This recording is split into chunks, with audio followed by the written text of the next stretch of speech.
Bonjour à toutes et à tous. Je suis Bettina Eckroyd et vous êtes sur Tatou Senti, le podcast sur l'art de sentir.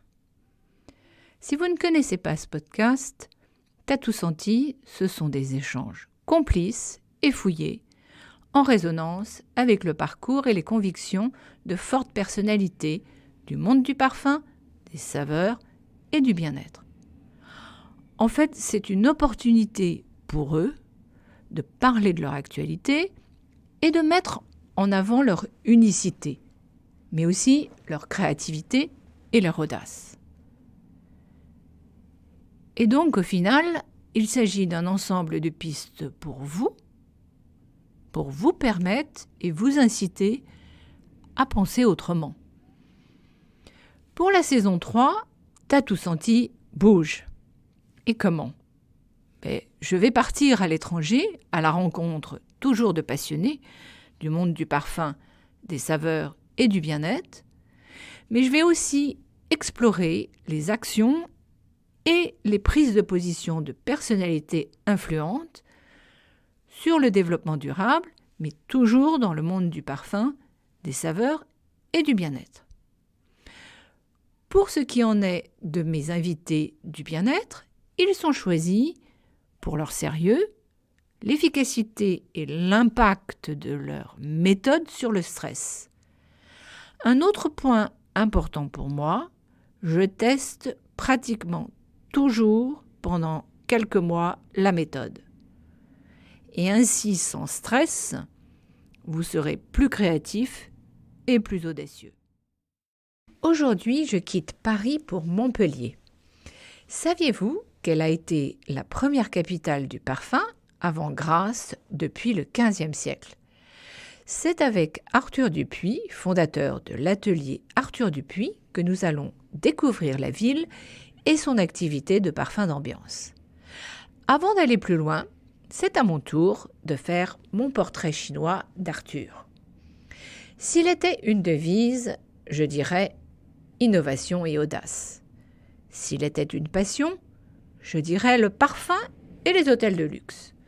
S'il était une qualité, je dirais intuitif et toujours positif.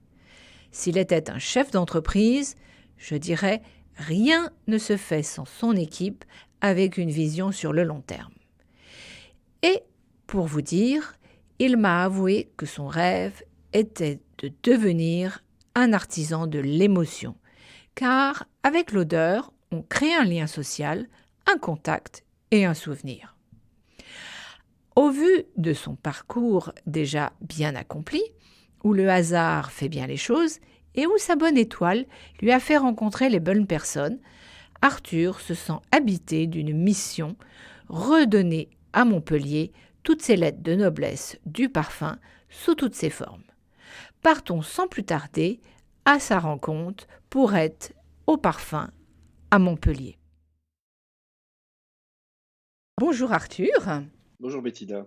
En fait, vous avez deux actualités qui sont d'une part la collaboration avec Tiffaine Bouel et la mise en place donc, d'un pop-up store à la pharmacie de l'Écusson, cette pharmacie emblématique à Montpellier.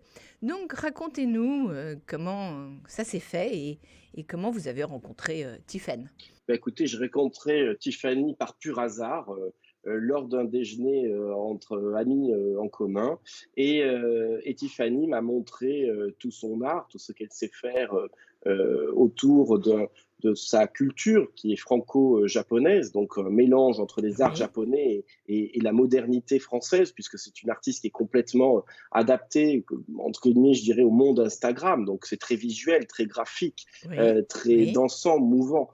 Et puis elle m'a demandé de lui expliquer notre métier, le métier de création de parfum, d'atelier de parfum. Et elle s'est rendue compte de la complexité de la chose et elle se dit, mais finalement, vous êtes comme moi, vous êtes des artistes. Alors je lui dis, écoute, ça me touche énormément ce que tu me dis, mais malheureusement, on n'est pas reconnu en tant que tel aujourd'hui. Des artisans parfumeurs ne le sont pas. Et là, elle me dit, écoute, moi, pour t'y intégrer directement, je voudrais intégrer tes fragrances, les fragrances de l'atelier, au sein de mes œuvres et de mes collections ou de mes expositions. Et tout a démarré sur des gros brainstorming, pour savoir comment on allait faire. Et finalement, tout est parti sur une collaboration, Oui. là où Tiffany a carrément redesigné tous nos flaconnages et toutes nos Mhm. bougies de manière en série limitée, hein, de manière exceptionnelle. Oui. Et puis elle est allée plus loin. Elle a géré également la direction artistique de nos produits en intégrant toutes ces œuvres d'art en amont ou en aval de nos flaconnages quand ils sont en exposition. Et puis on est allé encore plus loin en créant ce pop-up store à la pharmacie de l'Écusson, où Françoise Bonnet nous a donné carte libre pour redesigner complètement sa vitrine, ce qui n'était pas évident parce que pour une pharmacie Non. emblématique, si vous voulez, on ne nous laisse pas forcément toutes les rênes pour tout redesigner. Et voilà, et c'est ce pop-up qui dure. Absolument. C'est qu'elle vous faisait confiance. Oui, voilà. Et du coup, on a créé ce pop-up-là fin juin qui durera jusqu'à la fin août, avec les produits exposés évidemment sur l'ensemble des déclinaisons de nos fragrances en Cologne ou alors en bougie, numérotées et signées par Tiffany Bouel. D'accord. Ensuite, en fait, la deuxième actualité d'Arthur Dupuis, c'est donc vous venez de sortir un livre sur l'histoire de Montpellier, parce qu'il faut tout de même pas oublier que Montpellier était la ville du parfum avant Grasse, écrit par Caroline Redon, Geoffrey et vous-même, donc aux éditions Édicence. Donc en quelques mots, quel est le message que vous avez justement voulu faire passer? Écoutez, ça faisait depuis un petit bout de temps que la société était créée, un peu plus de 6 ans. On trouvait plein d'éléments à chaque fois ou des personnes qui nous parlaient de l'histoire du parfum à Montpellier, avec des histoires qui étaient contradictoires, d'autres histoires qui étaient en symbiose complète. Et du coup, on a récupéré, avec mon associée Isabelle Parot, l'ensemble de ces éléments au fil du temps de la société. Oui, Et puis, on a rencontré Caroline Redon, tout à fait. Caroline Geoffrey-Redon, qui est spécialisée à la base dans le monde de l'onologie de la sommellerie, donc très liée dans le monde des sens, et qui a suivi D'accord. pendant quelques années, 2 ans, notre formation au sein de l'Université de Montpellier, la licence parfum, arômes et cosmétiques, pour se perfectionner justement au niveau des sens, de l'olfactif, des matières premières, et apprendre la bibliothèque de base du parfumeur.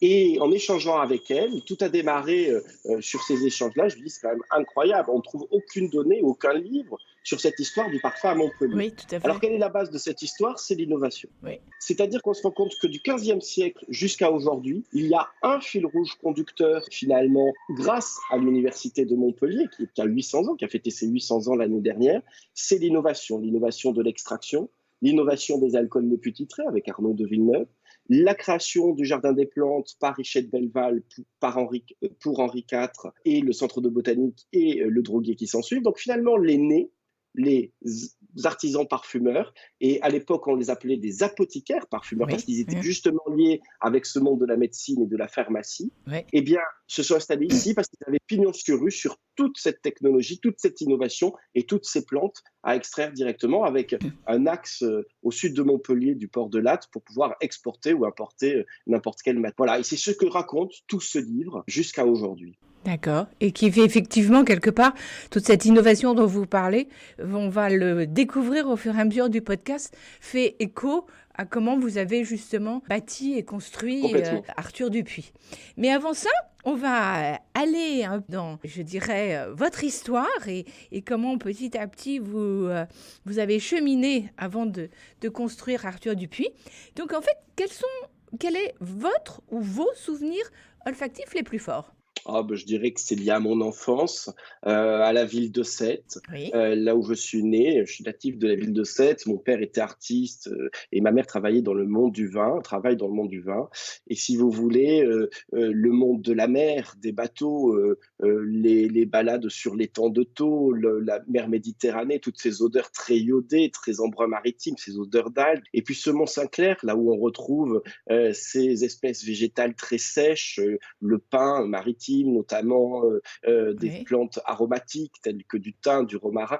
Voilà, c'est ces odeurs-là qui m'ont vraiment marqué mon enfance, du pan de la montagne et aussi du pan de la mer, pardon, et aussi du pan de la montagne, Mhm. parce que ma famille avait une maison dans les Hautes-Alpes, dans la vallée du Queyras exactement. Et là, de la même manière, j'ai redécouvert un univers, mais qui est complètement différent, avec Oui, ces odeurs de mélèze, oui. ces odeurs Mmh. d'herbes, alors soit fraîches, soit sèches, soit à l'inverse froides, congelées, voilà. Et du coup, Oui. c'est ce complément-là entre ma vie à 7 et ces deux périodes par an là où je partais dans la vallée du Queyras, qui m'ont engendré des souvenirs, des Madeleines de Proust, j'ai envie de dire. Quand j'y retourne, tout de suite, j'ai un souvenir émotion. Oui, à chaque fois, en fait, il y avait, un équilibre entre 2 univers, hein, qui étaient complètement différents. Exactement. OK. Complètement. Sauf que je dirais qu'il est plus complexe à la montagne parce qu'on a des saisonnalités qui font qu'on a des espèces végétales vraiment différentes et des climats beaucoup plus Oui. durs, beaucoup plus bipolaires, j'ai envie de dire. Alors qu'autour de la Méditerranée, je dirais que c'est plus autour de l'été et de l'hiver. C'est moins complexe au niveau odeur. Est-ce que vous diriez qu'en fait, ce les odeurs et les parfums ont bercé votre enfance, ont fait partie de votre enfance et de votre adolescence ou pas plus que ça? Oh si, complètement, et d'ailleurs et surtout, à travers les arts culinaires. Je suis un peu un fin gourmet épicurien Oui, mais vous avez et raison, c'est la vie. et et ma maman adorant faire la cuisine comme mon papa d'ailleurs, et ben, ils m'ont inculqué, le goût, Oui, produit du terroir, et ça en fait partie aussi. Les arts culinaires font partie aussi, du souvenir émotion. absolument, complètement. Et ils cuisinaient totalement différemment ou pas vraiment? Je dirais que ma maman était plus aventureuse. Elle pouvait acheter un livre et se lancer dans des recettes un peu atypiques, ce qui du coup nous réveillait le palais, était très très intéressant. Mais c'est plus une théoricienne, elle est plus dans la pédagogie, elle va apprendre, respecter absolument la recette, etc. Alors que mon père, à l'inverse, lui, revisitait des recettes qu'il connaissait en les améliorant à son goût, à sa sauce. Donc c'est deux modèles complètement différents. L'un, Oui, c'est oui, plutôt dans oui. la création et l'autre dans l'application exacte. Et c'est ça qui faisait des super repas ou des super souvenirs émotions. Ouais, voilà. Souvenirs olfactifs et gustatifs. D'accord. Alors, en fait, après, en fait, au moment de décider de votre vie et de vos études, vous faites donc un doc de sciences économiques et de sciences politiques, et vous décidez en fait de vous orienter vers l'hôtellerie. Quel est votre plus beau souvenir d'un hôtel? Ah, ben, je pense que justement, c'est le souvenir olfactif. Ça me marque Oui. énormément quand on rentre dans un établissement, mais seul, il ne sert à rien. Et en fait, c'est là où ça commence à Mhm. être intéressant, c'est que quand vous rattachez cette fragrance-là à un décor, à un acte de séduction, c'est-à-dire le premier contact que vous allez avoir avec le personnel, eh bien, si vous voulez, ce lien-là devient vraiment une Madeleine de Proust. Et mon plus grand souvenir, je pense que ça a été, oh, j'en ai plus tellement, mais je pense que ça a été l'hôtel Le Sirenus à Positano, là où la famille Sersale a travaillé sur une collection de Oui, parfums qui s'appelle Eau d'Italie, et avec Bertrand Dufauchour au départ, hein, et là où ils ont créé l'Eau tout à fait. d'Italie, qui est extraordinaire. C'est comme si vous vous baigniez dans l'eau de mer, Oui. que vous montiez sur l'échelle, sur la côte, imaginez, et pour rejoindre la piscine, et que vous arriviez autour de Mhm. la piscine avec ces citronniers gorgés de citron qui émanent avec toutes ces effluves. Et ça, pour moi, c'est Mhm. voilà, la manière dont je vous l'ai expliqué, la retranscription du souvenir, je l'ai en image, si vous voulez. J'invite tous les gens à aller consulter les photos, même si c'est un hôtel Mhm. qui est pas donné, hein, mais d'aller consulter au moins les photos sur le site internet. Il est sublime. C'est un des plus beaux établissements. Non, tout à fait. Mais c'est vrai qu'il est sublime. Et surtout qu'en plus, cette première eau que Bertrand a faite, c'était justement, et je pense que c'est ce que Marina et Sébastien voulaient, ils voulaient tout sauf une eau de Cologne connue de l'Italie. Donc là, il a Le relevé défi. fabuleusement le Ouais, je suis défi. complètement d'accord. En fait, en quoi cet univers vous fascine-t-il de l'hôtellerie? Je dirais que c'est la précision. Bon, alors c'était de l'hôtellerie haut de gamme, hein, c'était quand même de l'hôtellerie en 4 et 5 étoiles. Je dirais que c'est la précision et puis aussi le fait d'aller au-devant de la demande du client. Ça allait beaucoup plus loin. C'est vraiment une notion de perfection qui est demandée au personnel dans ces établissements qui m'a toujours sidéré. Et puis vous savez, c'est un métier complexe, hein. L'hôtellerie regroupe Oui, plus de 600 métiers en hôtellerie-restauration. Et du coup, il y a une tout à ah, fait. c'est énorme. comme vous regardez le Georges V à Paris, en back-office, c'est une fourmilière, hein. Il y a 2 ou 3 salariés pour Oui, on s'en rend pas compte en un fait. client. C'est colossal quand même quand vous regardez. Et du coup, je dirais, c'est cette demande et cette atteinte de la perfection, de Oui, l'excellence, voilà, et avec un monde, avec énormément de salariés qui est complètement en synergie et avec oui. le même objectif. Alors en fait, vous êtes formé en faisant l'Institut Bocuse à Lyon. Comment s'est fait ce choix? Alors, par pur hasard, j'ai rencontré des amis montpelliérains sur la ville de Lyon qui m'ont dit qu'ils faisaient l'Institut Paul Bocuse. Ils m'ont proposé de visiter l'Institut. J'y suis allé. Là, je suis tombé d'émerveillement devant cette école à Écully et j'ai passé le concours, tout simplement. Tout m'a tiré. La découverte de l'onologie, de la sommellerie, des arts culinaires, du management, du travail d'équipe, du team building, etc. Tout me passionnait dans un cadre en plus extraordinaire dans ce château d'Écully. Et là, j'ai passé le concours et j'ai appris quelques mois plus tard que j'avais été accepté. Et D'accord. là, je suis parti pour 3 ans exceptionnels, pour 3, 4 ans exceptionnels pour passer justement mon master en management et gestion d'hôtellerie et restauration. D'accord. Alors en fait, c'est là où en fait vous découvrez, vous faites la rencontre de Paul Bocuse, qui est un homme qui vous a marqué. Dites-nous en fait pourquoi et comment il vous a marqué et quelle est la chose la plus importante qui vous est transmise et que vous retenez aujourd'hui? Alors déjà, il m'a marqué parce qu'il avait une carrure, une posture, une prestance qui était inégalée. Quand il rentrait à l'Institut, tout le monde le savait, hein. Même si vous ne l'aviez pas vu, vous savez qu'il était dans les murs, hein, si vous voulez. Ah Voilà. oui, Il avait également une demande de précision qui était assez énorme, mais surtout, ce qu'il nous a enseigné, et je trouve ça extraordinaire, nous, pour jeunes étudiants qu'on était à l'époque, c'est de reconnaître que finalement, on peut arriver à un niveau d'excellence dans un domaine, oui. mais on ne peut pas être dans un niveau d'excellence dans tous les domaines. Et dans nos métiers, comme on le disait dans l'hôtellerie-restauration, il y a plus de 600 métiers. Lui était très fort en cuisine, au contact du client, mais par exemple en comptabilité, il reconnaissait qu'il n'était pas bon. Il comprenait, mais voilà, chacun son métier. Et du coup, il disait le vrai talent, pour pouvoir entreprendre et aller très loin demain, c'est de garder cette perfection-là de chaque individu qui complète votre équipe, mais de savoir recruter les meilleurs et d'ouvrir les portes et de laisser les gens faire sur les domaines qu'on ne maîtrise pas à 100%. D'accord. Et ça, c'est le fil rouge conducteur aujourd'hui de l'atelier Arthur Dupuis avec mon associée Isabelle. Isabelle a une expertise extraordinaire dans le monde des parfums, arômes et cosmétiques, étant rattachée au monde de la pharmacie, de la chimie, de la science.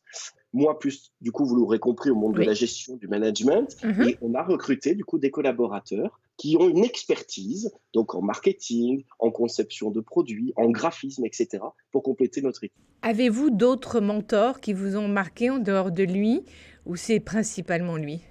Au départ, pendant longtemps, ça a été Paul Bocuse quand même, hein. Je dois le dire. Après, j'ai eu la chance d'être accompagné par le réseau Entreprendre, là où j'ai rencontré quelqu'un de formidable, Christophe Derré, qui était l'ancien PDG de Profil System, Oui. leader européen de la transformation de l'aluminium basé à Montpellier. Alors, vous voyez, aucun Non, lien tout à fait. avec notre activité, mais pareil, qui est un amoureux du parfum Mhm. à titre personnel D'accord. et qui m'a suivi et accompagné pendant X années sur ce projet-là. Et même aujourd'hui, on continue à se voir en reparlant de ce projet-là.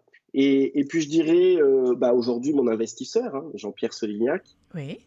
qui a eu la bienveillance. Comment s'est fait cette rencontre? Alors là, c'est incroyable. Il nous a contactés via un article de Oui. presse et il voulait absolument déjeuner avec moi.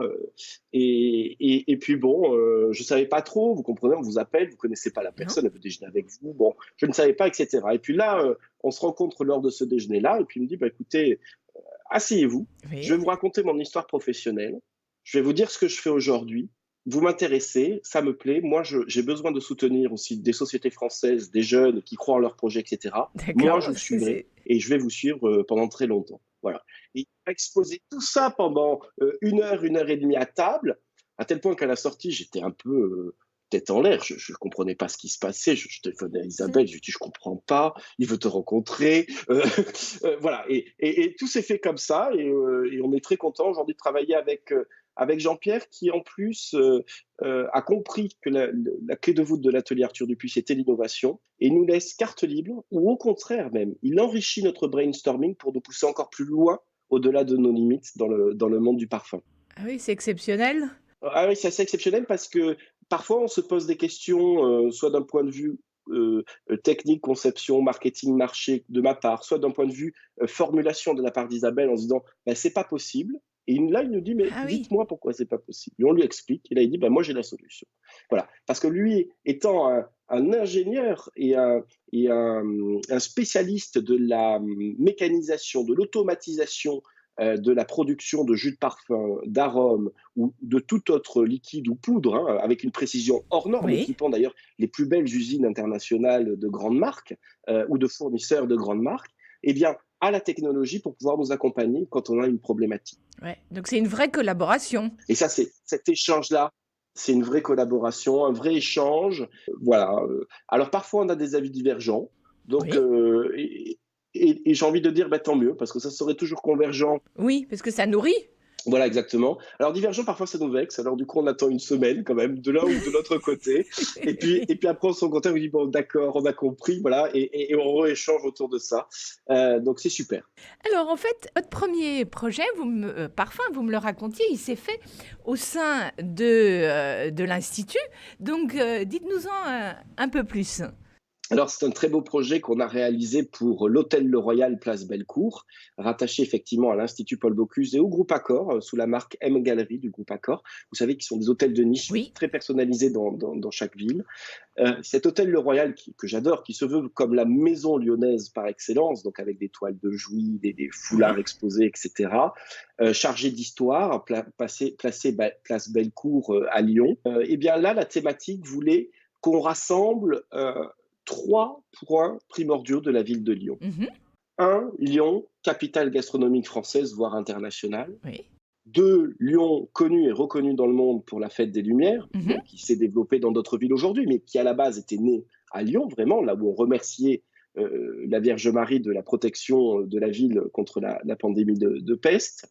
Et puis, troisième axe, la rose. Peu de gens savent, mais Lyon est la capitale de la rose. Oui, absolument. Il y a des biennales, c'est vrai. Vous avez tout à fait raison. Oui, oui. Tous les nouveaux lancements de roses se font à Lyon. Ben oui. Et beaucoup de gens l'oublient. Tout le monde pense que la rose, c'est dans le sud, que c'est vers Grasse, alors que pas forcément, voire même pas du tout. Mais bon, on a un super groupe, le groupe Meillan, qui fait des roses extraordinaires. Mais ce que je veux dire par là, c'est que la rose est vraiment fêtée sur la ville de Lyon.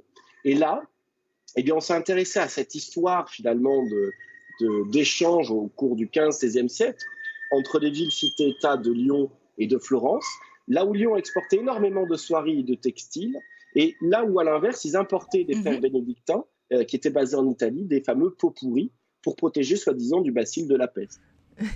Quand on analyse le pot pourri, on se rend compte qu'à mon avis, ça a fait plus de désastres qu'autre chose, parce que d'un point de vue scientifique, ça ne protégeait absolument personne.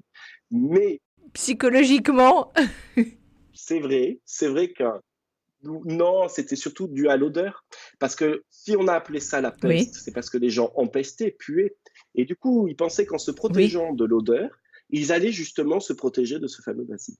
Et en fait, pas du tout. Alors, on retrouve ces grands masques, vous savez, en plâtre, avec les deux bandes Oui. noires, en tissu, là où ils mettaient justement les pochons de pot pourri pour se protéger. Donc, c'était les prévôts, les notables qui portaient Oui. ça. C'était synonyme de mort, hein, quand même. Hein, Mhm. aujourd'hui, on le porte pour Oui. des fêtes à Venise, mais pour le carnaval, mais c'était quand même Oui. synonyme de mort à l'époque. Et on a recréé, voilà, une base de pot pourri, cette base de fameux pot pourri, qu'on a re-extrait, mais qu'on a remodifié derrière, parce qu'il était déjà trop camphré, donc trop médicinal, donc on a réduit ces niveaux de camphre.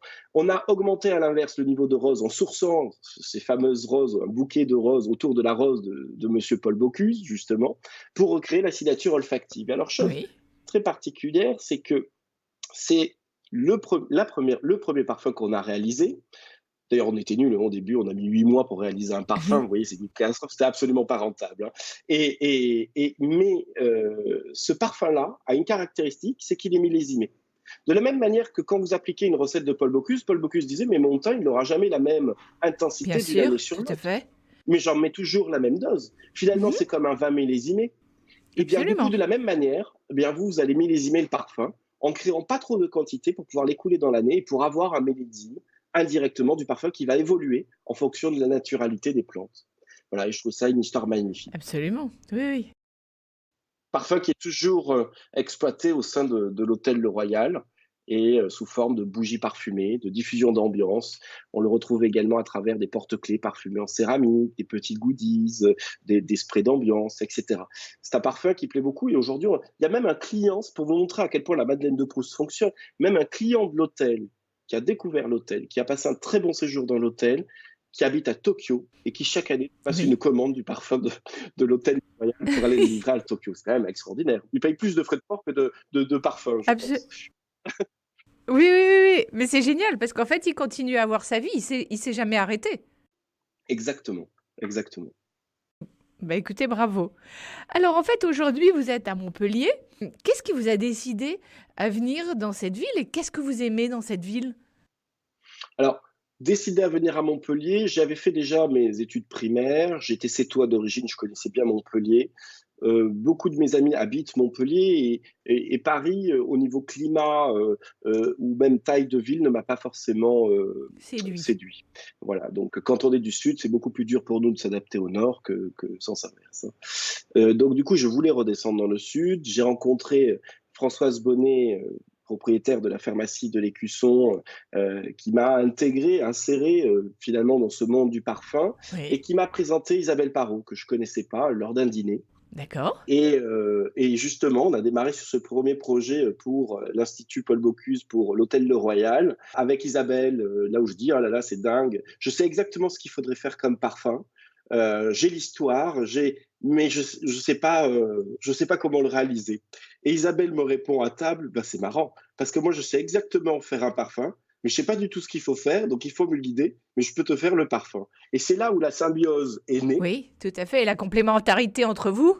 Exactement. Et Isabelle étant basée au sein de l'Université de Montpellier, docteur en pharmacie, aujourd'hui vice-présidente déléguée à la culture scientifique de l'Université de Montpellier, eh bien, tout naturellement, c'est comme ça que je me suis installé à Montpellier, là où j'ai découvert, Oui. parce que je ne la connaissais pas non plus, cette fabuleuse histoire du monde du parfum à Montpellier, et que j'essaye aujourd'hui, à notre petite échelle d'atelier, Mhm. en lien avec l'Université de Montpellier et Philippe Auger, d'ailleurs, le président qui nous fait vraiment confiance et qui nous soutient sur ce projet-là, je fais mon possible pour pouvoir soutenir les projets autour du Jardin des Plantes, pour justement réanimer, réactiver ce passé culturel et historique. D'accord. Alors, vous avez commencé, on va continuer à plonger justement au cœur d'Arthur Dupuis, créateur de parfums.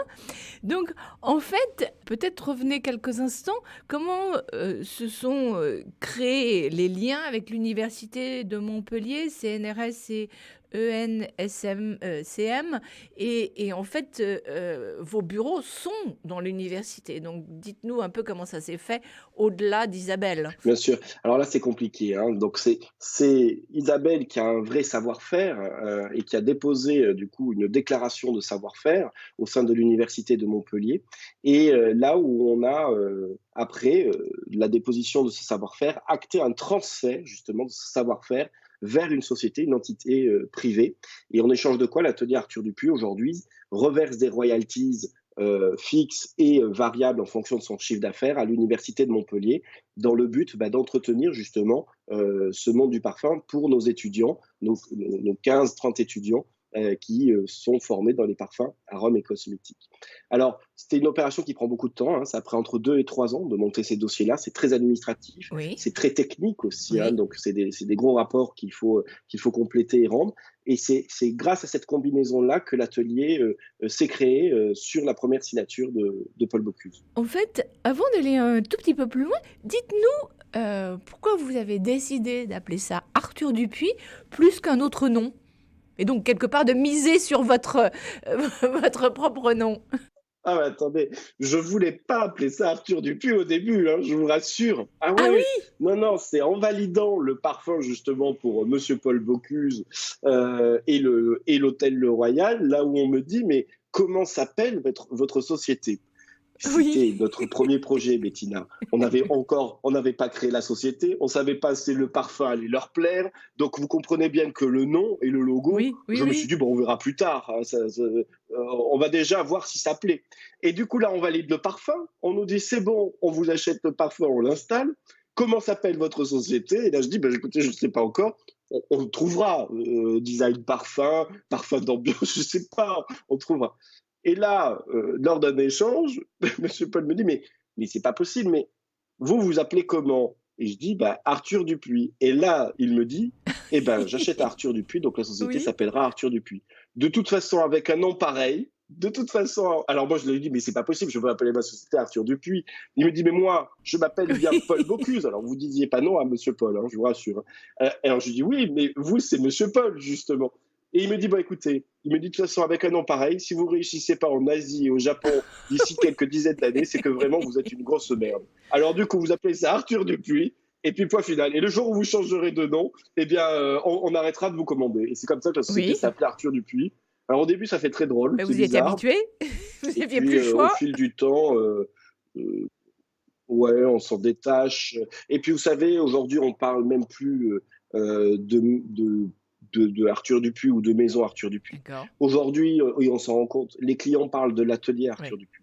Parce que c'est pas une personne, c'est une équipe. Sans cette équipe-là, on n'arriverait pas à réaliser tout ce Ah qu'on oui, fait absolument. aujourd'hui. On a une équipe vraiment formidable, mixte, enfin plus de femmes quand même que d'hommes. On a du mal à recruter des hommes hein, dans nos métiers et intergénérationnel. Voilà. D'accord. Euh, c'est vraiment, on essaye d'avoir tout cet éventail-là au sein de nos collaborateurs. Mais voilà, c'est vraiment un travail d'équipe et c'est pour ça qu'on aime bien. Vous savez, c'était Francis Kurkdjian Oui. qui, lors d'une présentation à Montpellier en conférence, au début, ça s'appelait Francis Kurkdjian. Et puis après, il a très vite mis le nom Maison Mhm. pour la même raison devant.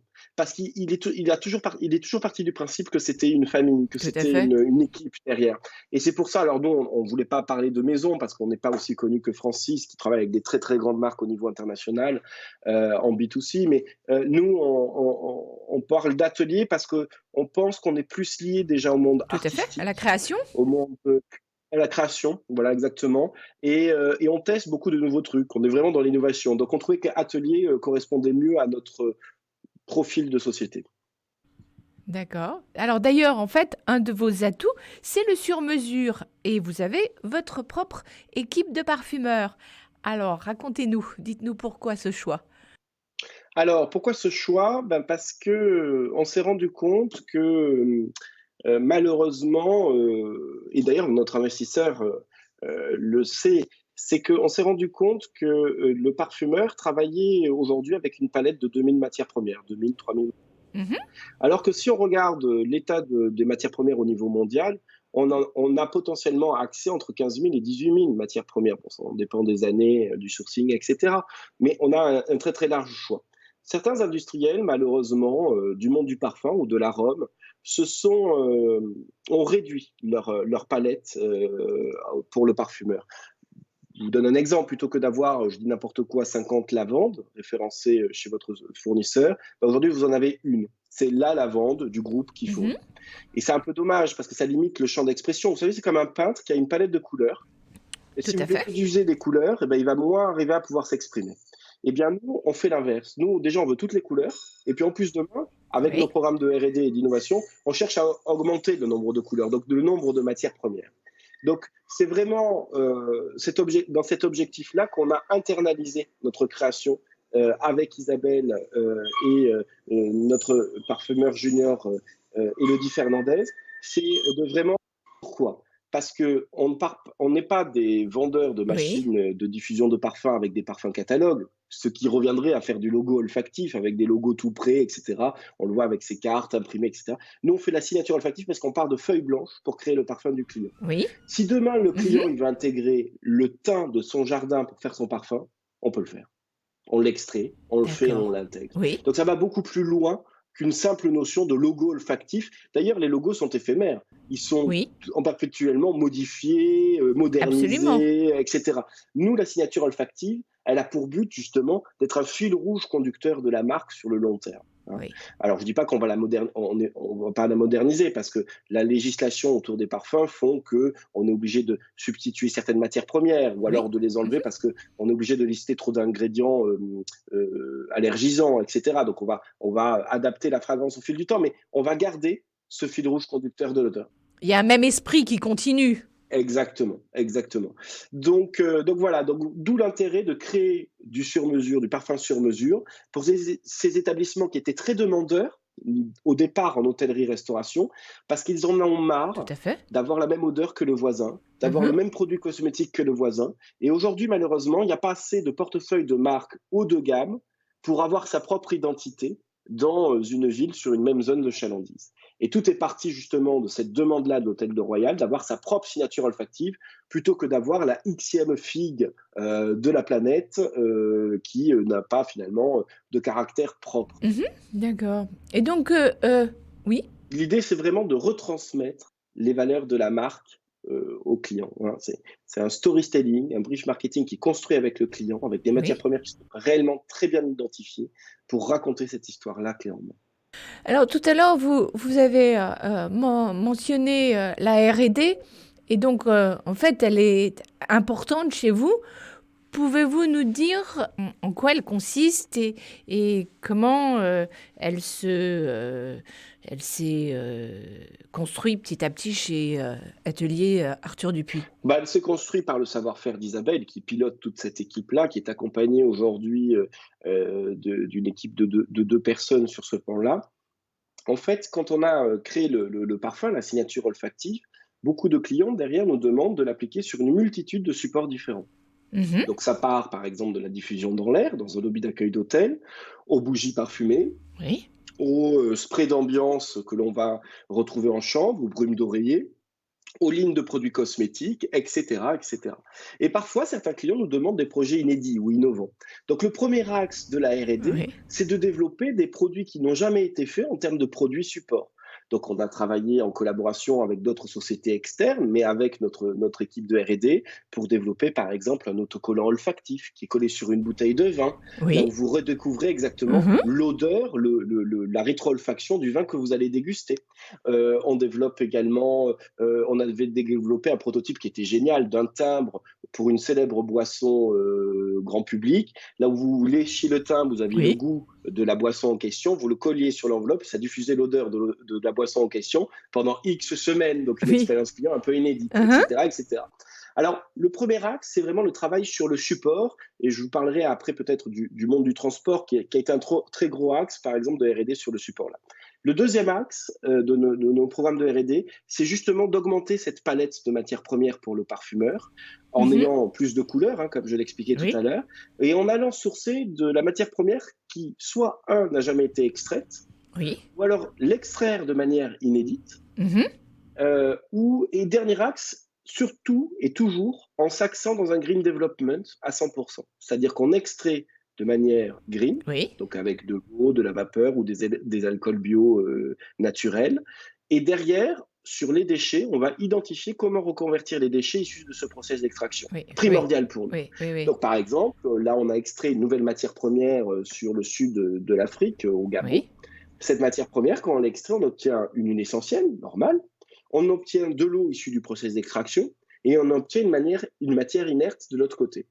Et ben notre objectif, c'est de revaloriser les trois pour Mmh. qu'on laisse aucune trace et que tout soit réutilisé. Alors l'eau, on se rend compte qu'elle a des potentialités énormes en nutraceutique, pharmacologique, etc. Et la D'accord. matière inerte derrière également, pour du cosmétique, demain ou autre, etc. Et on sera 100% comme ça, en circuit fermé. Et on ne le fait pas que sur une espèce. Aujourd'hui, on a quatre projets d'identification et en cours de Oui. développement. Ça prend Mmh. beaucoup de temps, c'est énorme. C'est assez lourd comme projet. Donc, on s'intéresse qu'à des espèces vraiment qui n'ont jamais été identifiées, là où il n'y a aucune Oui. publication qui a été faite dessus, dans le but de tout verrouiller pour l'avenir. Parce que c'est des projets qui durent entre 2 et 6 ans, quoi, hein, si vous voulez. Ça peut être très, très. Oui, c'est ce que j'allais vous demander. Donc effectivement, pour une structure comme la vôtre, c'est Et voilà, c'est step by step, vraiment. Et après, donc la R&D qui est plutôt d'un point de vue support. Donc là, on développe par exemple, on est en train de développer Mhm. pour l'année prochaine un bouchon aromatique qui sera inédit, dont je vous reparlerai peut-être l'année prochaine une fois que la R&D sera terminée. On a développé un projet extraordinaire autour du transport public, Tout à autour du fait. fameux tramway de Montpellier, là où on a créé non pas un parfum signature, mais quatre.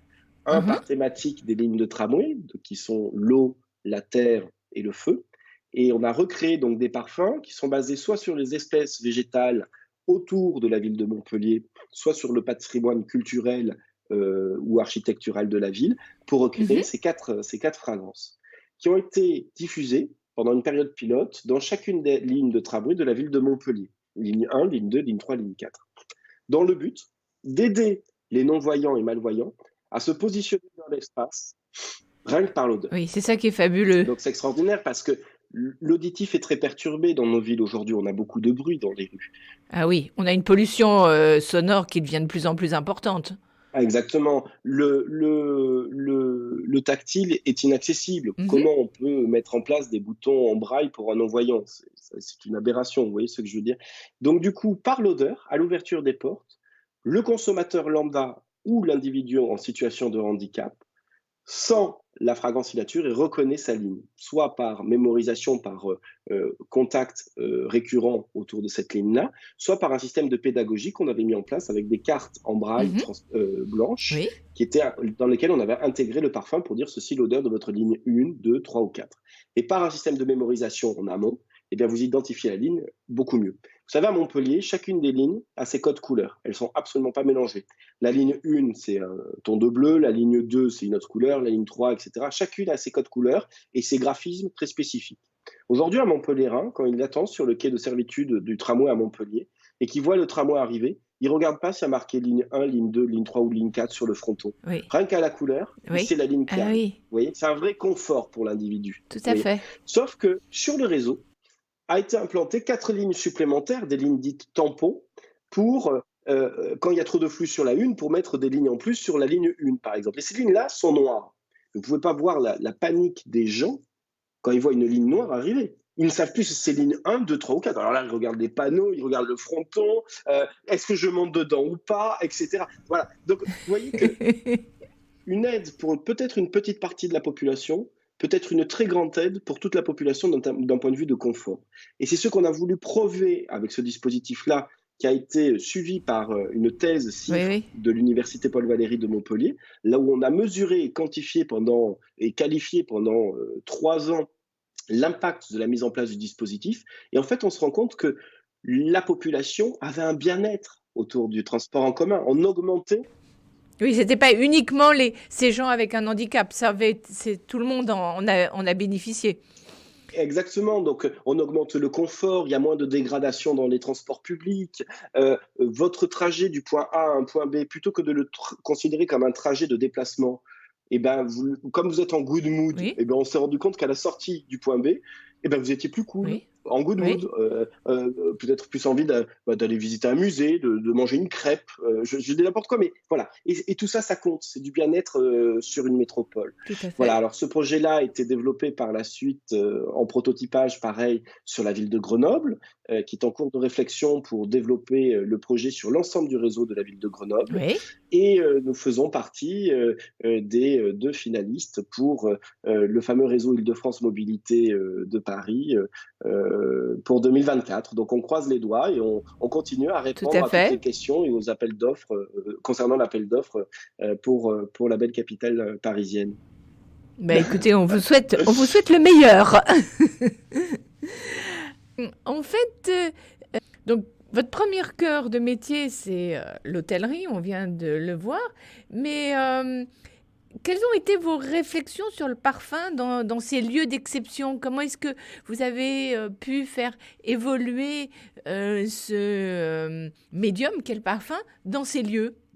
Déjà, en général, quand on crée une signature olfactive, il est rare qu'un hôtel nous appelle quand il est déjà en exploitation.